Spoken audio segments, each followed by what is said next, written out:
Адилбек аке, элдерде мындай көп суроолор болуп атат. Быйылкыга Кореядан кандай машина алып келсек жеңилбейбиз? Кандай машина актуалдуу быйылкыга деп атышат да. Ошого кандай деп айтып кетесиз? Эми адамдын өзүнүн ушул автоунааны кайсыл жерге иштетет.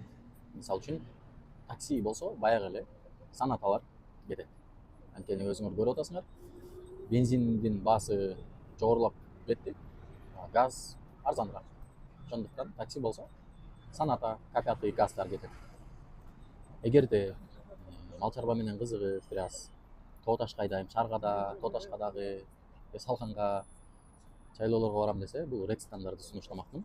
Рекстандардын өзүңөр билесиңер, түрлөргө бөлүнөт. G4 бар, анын рестайлинги бар. Рекстан Спортхан бар, пикап бар, ошондой эле. Алар эки дизель болот. Жакшы надежный мотор, коробкасы да надежный. Рамасы дагы бышык болот да. Бизге айрыкча ушул айыл жергелерине бул спортхандар жакшы, пикаптар. Айыл жергеси болбосо деле бул именно актуальный болуп атпайбы азыр?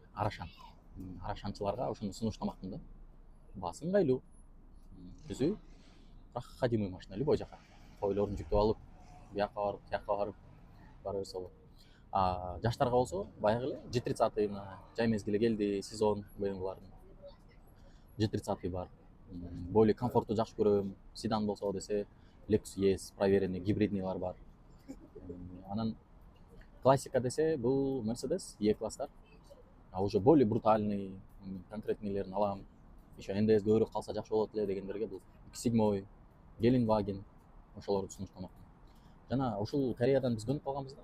Эмелерди карап, Sonata, Grandeur, K7, мисалы үчүн Sorento ошол корейский варианттарды көп карапчы. Бирок деген жери бар да.